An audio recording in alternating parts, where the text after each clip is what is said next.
ښوونځی ستاسې په کور کې. السلام علیکم قدرمنو زده کوونکو، هیله لرم چې روغ او جوړ به یاست. ښوونځی ستاسې په کور کې ځانګړې خپرونه ده. زه بشیر احمد محمدي مو هرکلی کوم. د نن ورځې درس موضوع مو ده د 11 ټولګي د بیولوژي مضمون مربوط د شمزۍ لرونکو حیواناتو تنفسي جهاز. لومړی راځو په تنفسي جهاز باندې خبرې کوو، بیا هغې پسې چې کوم دی اطرایي جهاز، د نسل ډیرښت او عصبي جهاز او همدارنګه تر داخلي بدن تنظیم پورې نن ورځې پورې د درس موضوعګانې مو دي. لومړی راځو تنفسي جهاز ته یا ریسپیریټري سیسټم ته.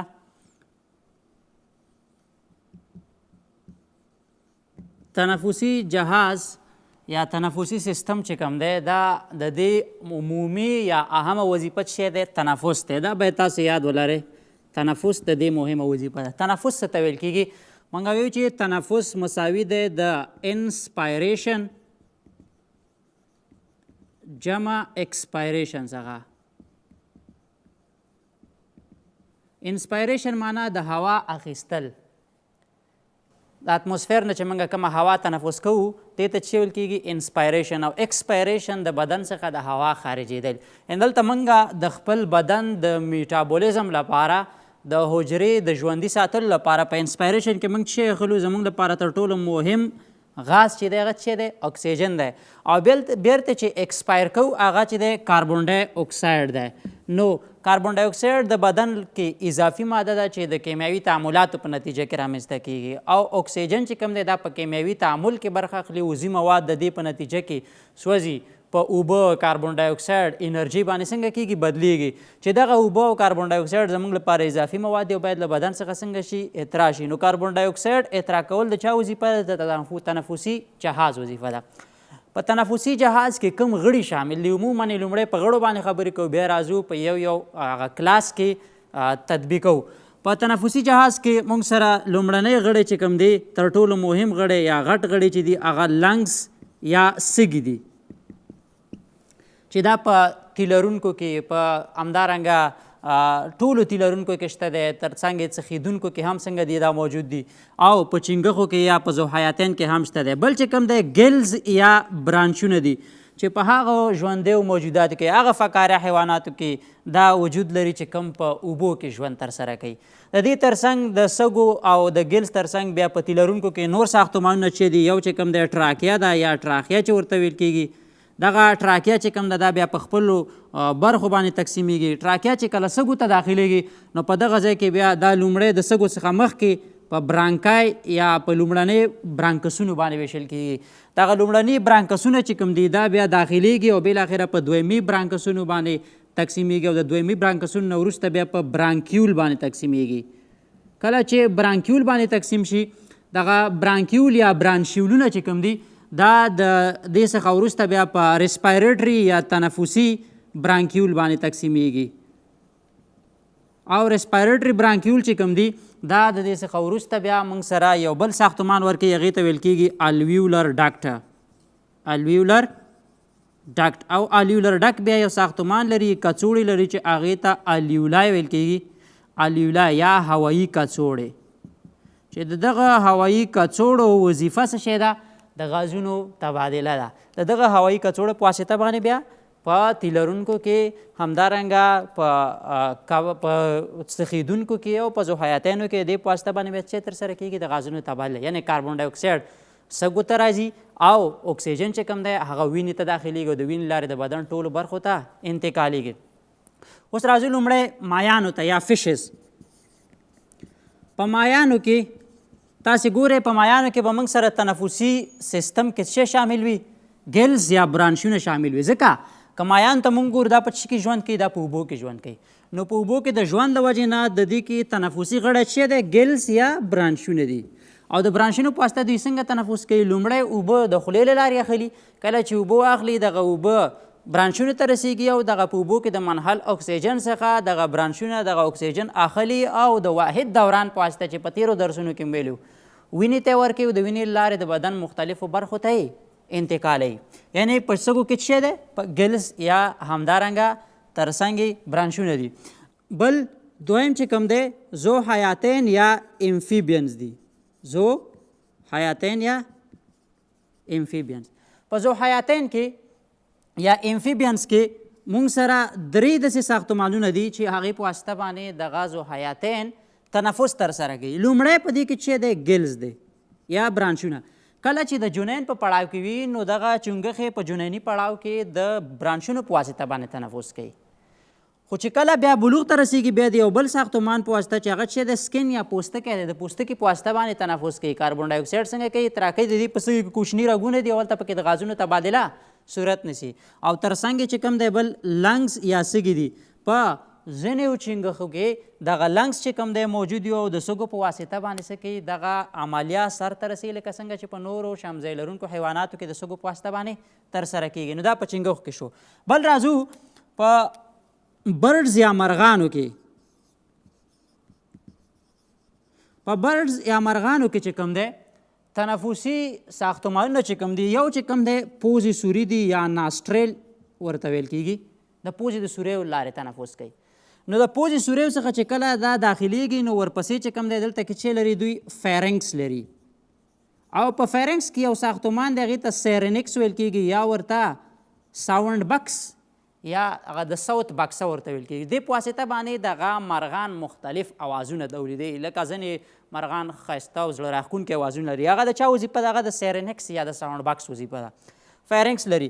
د فیرنکس څخه وروسته دوی یو بل ساختمان لري هغه چې د ټراکیا یا ټراخیا چې ورته ویل کېږي. او د ټراخیا چې وروسته په دوو برخو باندې تقسیمیږي، یو په چخیت باندې او بل چې کوم دی په چف باندې، رایټ او لیفټ باندې.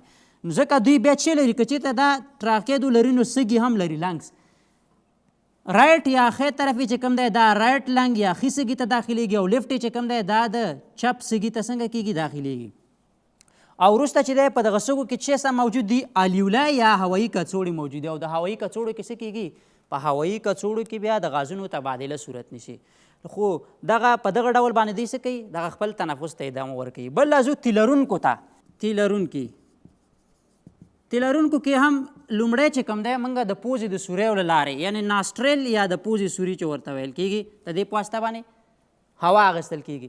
انسانان د خولې له لارې هم هوا اخلي یعنې تنفس کولی شي. خو دا یاد ساتئ چې خوله تنفسي غړو کې نه راځي. یوازې دا چې دا په هضمي غړو کې راځي یعنې هضمي سیسټم غړی دی. خو بیا هم موږ د دې په واسطه که تنفس کوو نو دغه تنفس صحیح نه دی ځکه فلټر کېږي نه. په پوزه کې یا په پوزې سورو کې په دننه چې کوم دی کوچني ویښتان دي هغې ته ویبریزی ویل کېږي. دې په واسطه باندې د هوا فلټر کېږي او هغه فلټر شوي او مرطوبه هوا چې دی بیا سږو ته څنګه کېږي داخلیږي. ناسټریل دی. ناسټریل پسې چې کوم دی بیا فیرنکس دی. فیرنکس پسې بیا لیرنکس دی. لیرنکس پسې بیا چې دی ټراکیا ده. او دغه ټراکیا چې کوم دی دا بیا په دوه برخو باندې هماغه شان تقسیمیږي او بیا بالاخره چې ته ځي سږو ته ځي. هماغه ډیویژن دی ټراکیا په برانکای برانکیول بیا چې د ریسپیریټري برانکیول الیولر ډک او بالاخره الیولای. نو په سږو کې بیا بل ساختمان چې دی الویولای ده. او همدارنګه دغه الیولای کې د غازونو تبادله صورت نیسي. خو په انسانانو کې په هر سږي کې د دغه الیولای شمیر څومره دی؟ 200 میلیونه دی تقریبا. چې دغه 200 میلیونه الیولای په واسطه باندې څه کېږي؟ د غازونو تبادله صورت نیسي. کاربن ډای اکساید چې هلته کې تولیدېږي موږ پروټین اخلو، همدارنګه چې کوم دی کاربوهایډریټ اخلو، شحم اخلو. کله چې اکسیجن داخل چې دغه اکسیجن په موجودیت کې دغه ټول څنګه کېږي؟ په مصرف باندې رسېږي یا سوځي او بالاخره موږ ته څه شی راکوي؟ کاربن ډای اکساید، اوبه او همدارنګه انرژي راکوي. چې دغه انرژي په بدن کې مصرفېږي. کاربن ډای اکساید د سږو په واسطه باندې له بدن څخه څنګه کېږي؟ اطراح کېږي. نو په دغه ډول باندې دغه د دوی د شمزۍ لرونکو حیواناتو تنفسي سیسټم و چې تاسې ته مې دلته کې په لنډ ډول باندې ولوستلو. اوس راځو یو بل سیسټم ته چې هغه د شمزۍ لرونکو حیواناتو اطراحي جهاز یا اطراحي سیسټم دی. اطراحي جهاز یا ایکسکریټري سیسټم د دې عموما وظیفه چې دی د بیکاره او فاضله موادو له بدن څخه اطراح کول یا ایکسکریشن چې ورته ویل کېږي. نو دغه بیکاره فاضله مواد چې په بدن کې پیدا کېږي دا د کیمیاوي تعاملاتو په واسطه یا مونږ چې له بهر څخه اخلو د هغې اضافه مواد چې کوم یا له بدن څخه اطراح کېږي. لکه مونږ په زیاته اندازه باندې اوبه واخلو، دغه اوبه له بدن څخه څنګه کېږي؟ اطراح کېږي. همدارنګه چې کوم دی مونږ کوم دواګانې واخلو وخورو د یوې ناروغۍ دپاره، دغه دواګانې له بدن څخه باید څنګه شي؟ اطراح شي. نو د دغو شیانو اطراح کول دا د یو سیسټم وظیفه ده، هغې ته چې ویل کېږي؟ اطراحي سیسټم ویل کېږي. په اطراحي سیسټم کې کوم غړي شامل دي؟ په اطراحي سیسټم کې ډېر غړي شامل دي. یو چې د هغې څخه چې دی کډني دی یا پښتورګي کډنی تر ټولو مهم اطرایي غړی دی.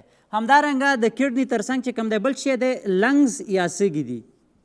او ګوره کډنی څه کوي موږ سره ټوله هغه نایتروجني مواد نایتروجني اضافي مواد اوبه دغه ټول د پښتورګو په واسطه باندې له بدن څخه څنګه کیږي اطراح کیږي. مثال په ډول تشي بول یا یورین چې بدن کې جوړ شي دا له بدن څخه باید څنګه شي اطراح شي. همدارنګه چې کوم دی کډنی موږ سره اضافي اوبه H2O دا هم له بدن څخه څنګه کوي اطراح کوي. ځینې دواګانې چې موږ یې وخورو هغه دواګانې یا ډرګس چې کوم دی دا هم له بدن څخه د پښتورګو په واسطه باندې اطراح کیږي. نو دا هم یو څه دی یو ایکسکریټري ارګان یا اطراحي غړی دی.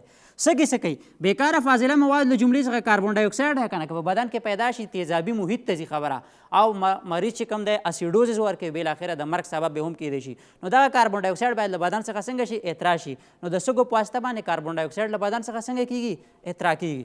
بل چې کوم دی سکن یا پوستکی دی سکن په واسطه باندې موږ سره دغه تودوخه یا هیټ چې کوم بدن کې تودوخه تولیدېږي دغه تودوخه د پوستکي څخه د خولې په شکل باندې څنګه کیږي اطراح کیږي. نو دا هم یو په ایکسکریټري ارګان یا غړو کې راځي. او د دې ترڅنګ یو بل چې کوم دی انټسټاین یا کولمې دي. انټسټاین موږ سره څه کوي غایطه مواد چې دا بیکاره فاضله مواد دي دا هم له بدن څخه څنګه کیږي د انټسټاین په واسطه باندې اطراح کیږي.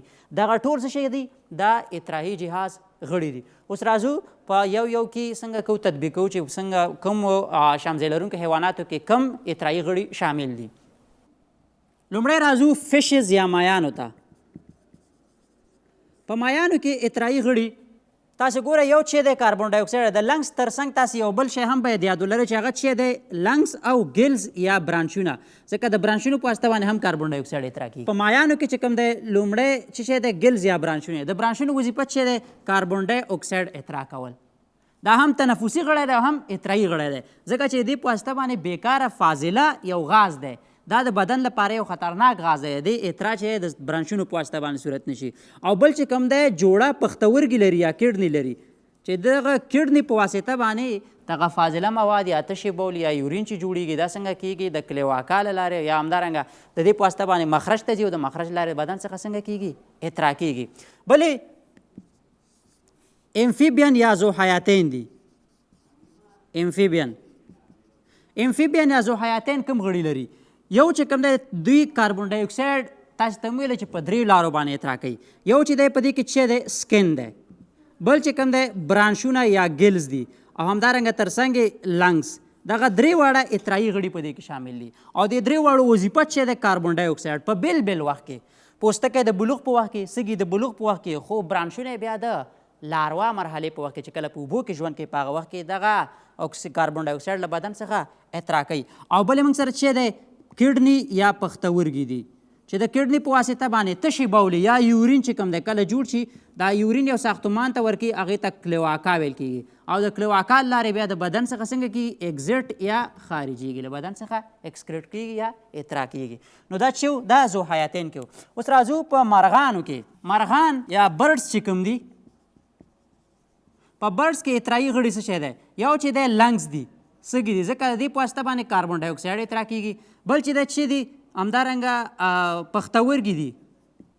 د پښتورګو په واسطه باندې دوی یورین یا تشې بولې چې کوم دي دا چې ته ورکوي دا د یو نري نل په واسطه باندې څه شي په واسطه باندې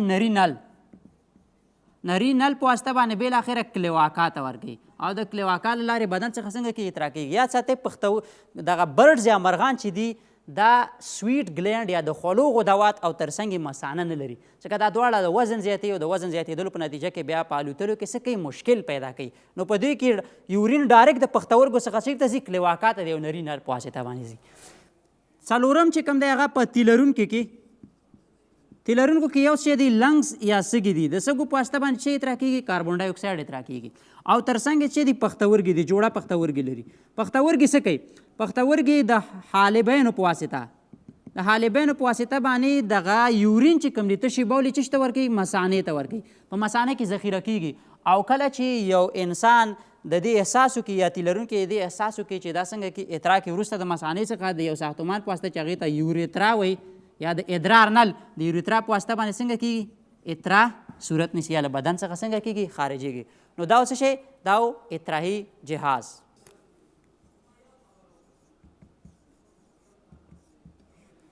اوس راځو ګرانو زده کوونکو یو بل سیستم ته چې هغه چې دی عصبي جهاز دی. عصبي جهاز او ترڅنګ یې پنځه ګونې حواس یا 5 سنسز چې کوم دي دې باندې خبرې کوو. عصبي جهاز دغه په شمزۍ لرونکو حیواناتو کې نسبتا غیر شمزۍ لرونکو حیواناتو ته زیاته وده او پرمختګ کړی دی او بیا په دې کې تر ټولو زیاته وده بیا په تی لرونکو کې کړې ده. د دغه عصبي جهاز په واسطه باندې موږ د بهرنیو محرکونو په مقابل کې زموږ بدن عکس العمل ښیي یا ځواب وایي. نو دغه عصبي سیستم چې کوم دی یا عصبي جهاز دا په دوه ډوله دی. یو چې کوم دی مرکزي عصبي سیستم دی مرکزي او بل چې دی محیطي عصبي سیستم دی. په مرکزي عصبي سیستم کې دوه شیان شامل دي. یو چې کوم دی مغز دی او بل چې کوم دی سپاینل کارډ یا شوکي نخاع دی. او په محیطي عصبي سیستم کې چې کوم دی بیا یو چې دی ارادي دی یا اټونامیک نروس سیستم دی ارادي اعصاب دی او بل چې کوم دی غیر ارادي اعصاب دی چې په دغو باندې بیا دا څنګه شوی دی ویشل شوی دی. هر یو دغه د محیط څخه مونږ ته سیاله اخلي انګیزه اخلي او چیرته راوړي یا مغز ته راوړي یا شوکي نخاع ته راوړي. دلته هغه پروسس کیږي او د هغې په مقابل کې څه کوي عکس العمل ښیي. د دې ترڅنګ 5 سنسز یا 5 غړي چې کوم دي 5 سنسز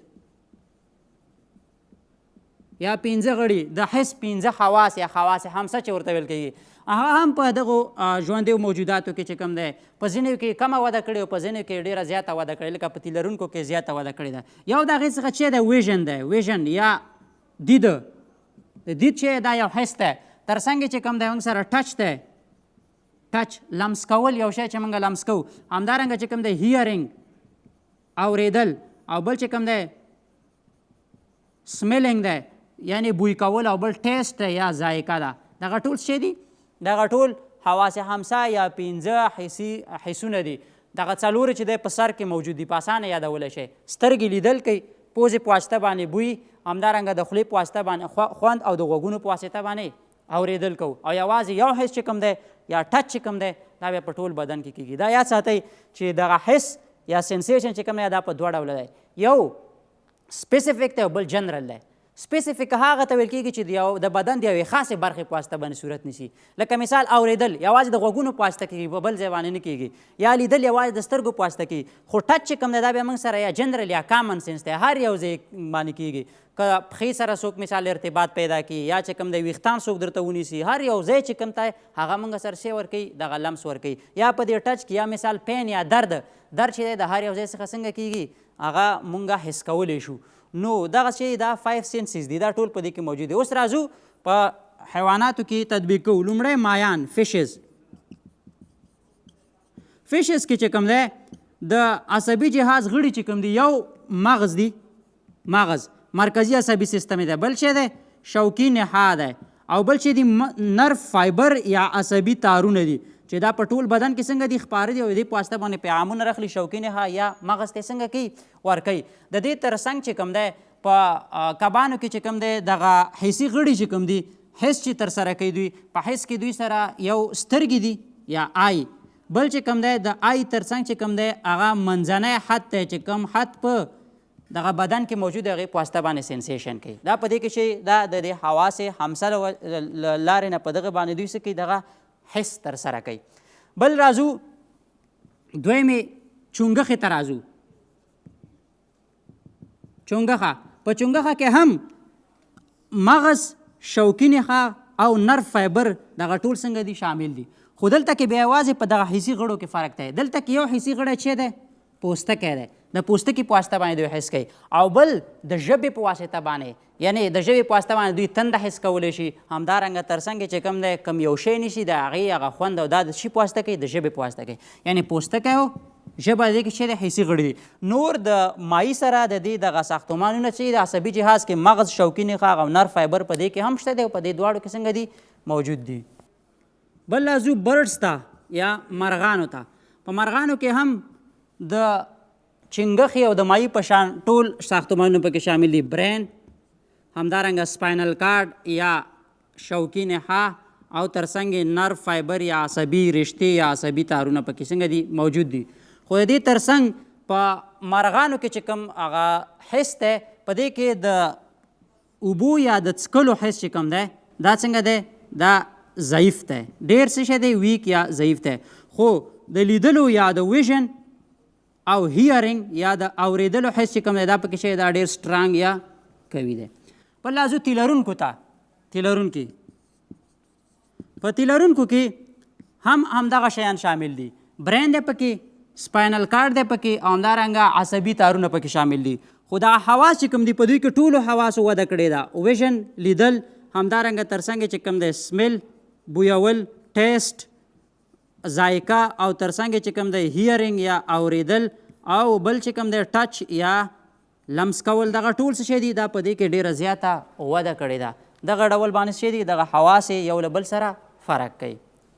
اوس راځو ګرانو زده کوونکو بل جهاز ته چې یا هغې ته ریپروډکټیو سیسټم ویل کېږي یا د نسل ډیرښت.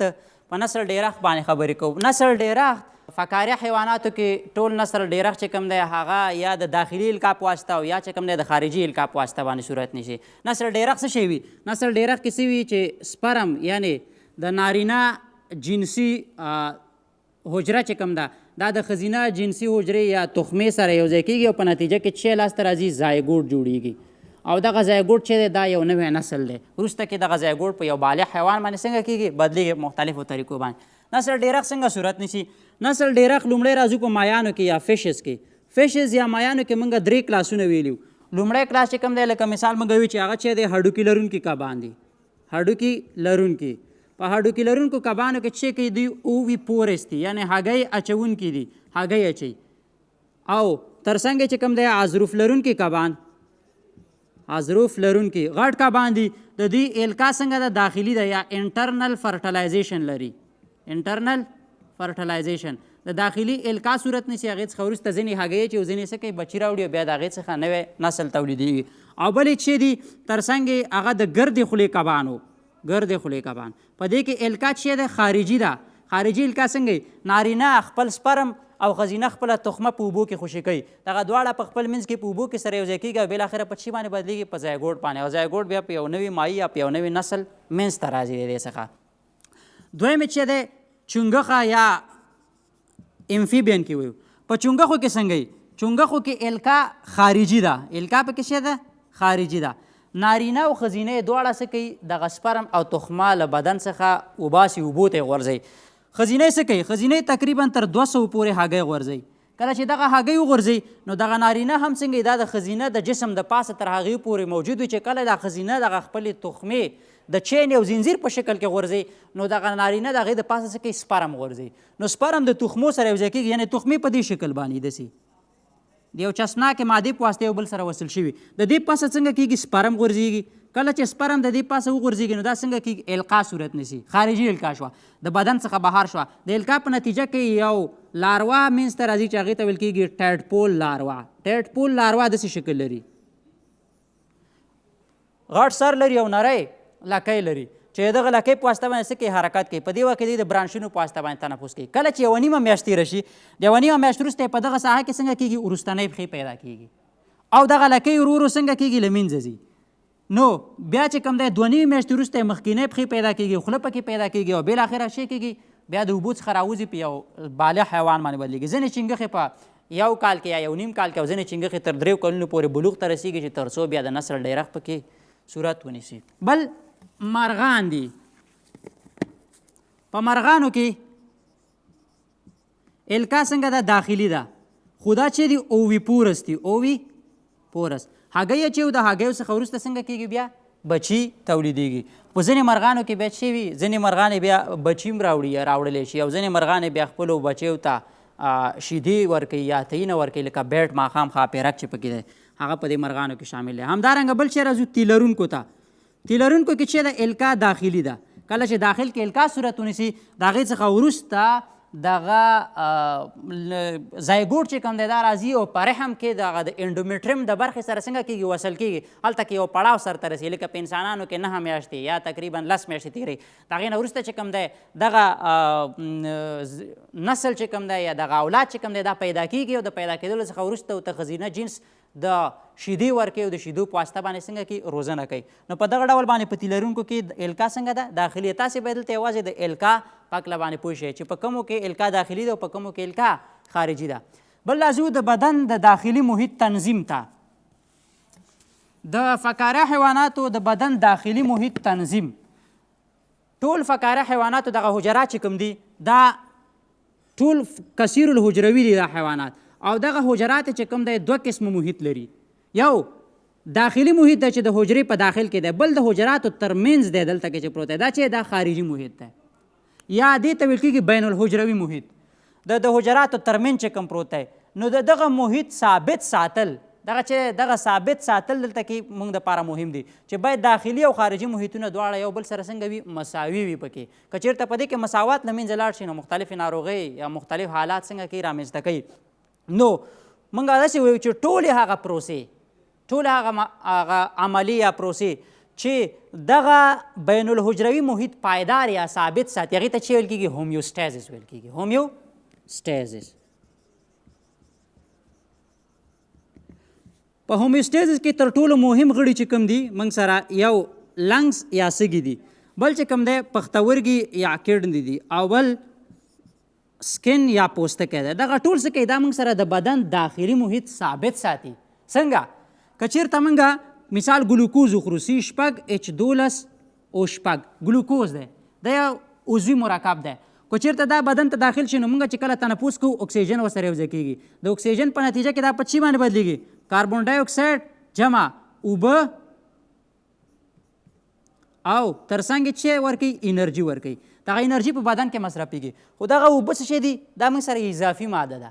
دا کاربن ډای اکساید موږ سره چې دی اضافي ماده. خو که دا دلته په دې محیط کې پاتې کېږي دغه محیط څنګه دی پایدار پاتې نه شو که نه، دا شی شو هغه سټیبیلیټي نه ووتلو او مختلف حالات رامنځته کوي. که کاربن ډای اکساید پیدا شي دا څه کوي، دا تیزابیت ته خبره بوځي، پی ایچ ښکته کوي. کله چې پی ایچ ښکته کوي اسیډوزز ورکوي او مختلفو حالاتو سره مریض پیدا مخامخ کېدی شي، کوما ته لاړ شي، کېدی شي شاک ته لاړ شي، بالاخره کېدی شي د مرګ سبب یې وګرځي. نو موږ سره پکار دی چې دغه مواد باید له بدن څخه څنګه شي ووځي او هومیوسټایز رامنځته شي. بل طرف ته اوبه دي، اوبه څوک که چېرته موږ زیات اندازه اوبه اخلو نو د پښتورګو په واسطه باندې له بدن څخه دغه اوبه څنګه کېږي د تشو بولو په شکل باندې اطراح کېږي، نو دا هم ووځي. نو دلته کې دغه محیط څنګه کوي ثابت ساتي. نو سږي موږ سره څه کوي؟ کاربن ډای اکساید له بدن څخه څنګه کوي؟ اطراح کوي. او همدارنګه پښتورګي څه کوي؟ اوبه اطراح کوي. او پوستکی څه کوي؟ موږ سره تودوخه، دلته کې یو څه هیټ هم تولیدېږي انرژۍ تر څنګ، یو څه تودوخه تولیدېږي. دغه هیټ دغه تودوخه د پوستکي په واسطه باندې له بدن څخه څنګه کېږي؟ اطراح کېږي. یعنې انسان نارمل 30 سانټیګریډ تودوخه لري یا 90 فارنهایټ ته. که دې څخه موږ فعالیت زیات کوو نو موږ نه دغه هیټ یا تودوخه د خولې په شکل د پوستکي لارې څنګه کېږي؟ اطراح کېږي، تر څو د بدن دغه تودوخه پایداره وساتل شي. خو په ځینې حیواناتو کې بیا دغه په پوستکي کې سوري یا پورز نه وي، لکه ډاګ، سپی. تاسې په دې باندې پوهېږئ، تاسې چې ډاګ یا سپی وګورئ هغه چې کله یو فعالیت ترسره کوي ګرمۍ موسم کې دا ژبه بهر ته راوباسي. وجه یې دا ده هغه ولې راوباسي؟ ذکر راوباسي چې دې پوستکي لارې دغه تودوخه د بهر محیط ته نشي غورځولی، یعنې بهر ته نشي اطراح کولی. نو د ژبې په واسطه باندې دغه تودوخه چې کوم ده له بدن څخه څنګه کوي؟ اطراح کوي. نو مختلفو حیواناتو کې بیا توپیر کوي، په ټولو کې د پوستکي په واسطه باندې نه ترسره کېږي. بل لازو د شمزۍ لرونکو حیواناتو د بدن د تودوخې تنظیم، تودوخې تنظیم یې وایو. په تودوخې تنظیم له نظره دغه فقاره حیوانات چې کوم دي، فقاره حیوانات د تودوخې له نظره په دوه ډوله دي. یو چې کوم دی هغې ته ویل کېږي پوکیلیوترمس، او بل چې کوم دی دا هومیوترمس دی. هوموترمس. پوکیلیوترمس ته دې ته موږ ساده انګلیش کې ورته کولډ بلډډ هم ویل کېږي، کولډ بلډډ یا پښتو کې سړه وینه لرونکي. او هوموترمس ته وارم بلډډ یا توده وینه لرونکي حیوانات ورته ویل کېږي. سړه وینه لرونکي څه ته ویل کېږي؟ هغه حیوانات ته ویل کېږي چې د بدن د تودوخې درجې چې کوم دی د بدن تودوخې د محیط تابع وي. که په محیط کې د تودوخې درجه ښکته کېږي دوی فعالیت ودروي، که چېرته په محیط کې د تودوخې درجه اوچتېږي دوی خپل فعالیت ته ادامه ورکوي. لکه موږ ویو چې په دې کې څه شامل دي؟ خزندګان، همدارنګه ذوحیاتین یا چنګښې او تر څنګ یې مایان، ټول په دې کې څنګه دي؟ شامل دي. چې کله تودوخې درجه اوچتېږي فعالیت کوي، تودوخې درجه چې ودرېږي بیا څه کوي؟ دوی خپل خوب کوي. هغه خوب ته څه ویل کېږي؟ هایبرنیشن. هایبرنیشن یو خوب دی یا ژمنی خوب چې ورته ویل کېږي. نو دغه حیوانات ته هایبرنیټډ انیمل هم ویل کېږي. بله چې دی وارم بلډډ دي یا توده وینه لرونکي. هغه حیوانات دي چې د دوی د بدن د تودوخې درجه د محیط تابع نه وي. که محیط کې هوا سړیږي، که محیط کې هوا ګرمیږي، دوی خپل فعالیت ته ادامه ورکوي. لکه تی لرونکي انسانان، انسان که ژمی که اوړی خپل فعالیت ته ادامه ورکوي، همدارنګه تر څنګ مرغان په اوړي او ژمي کې مرغان خپل فعالیت ته څه ورکوي؟ ادامه ورکوي. نو په دغه ډول باندې څنګه دي دغه په دوو برخو باندې د تودوخې د وجې نه څنګه شوي دي؟ ویشل شوي دي. دا و ګرانو زده کوونکو د نن ورځې درس تر بیا چې د یوې نوې موضوع سره ستاسې په خدمت کې حاضرېږم، پلی ازال رب مسپارم. ښه وخت او ښې چارې د الله په امان.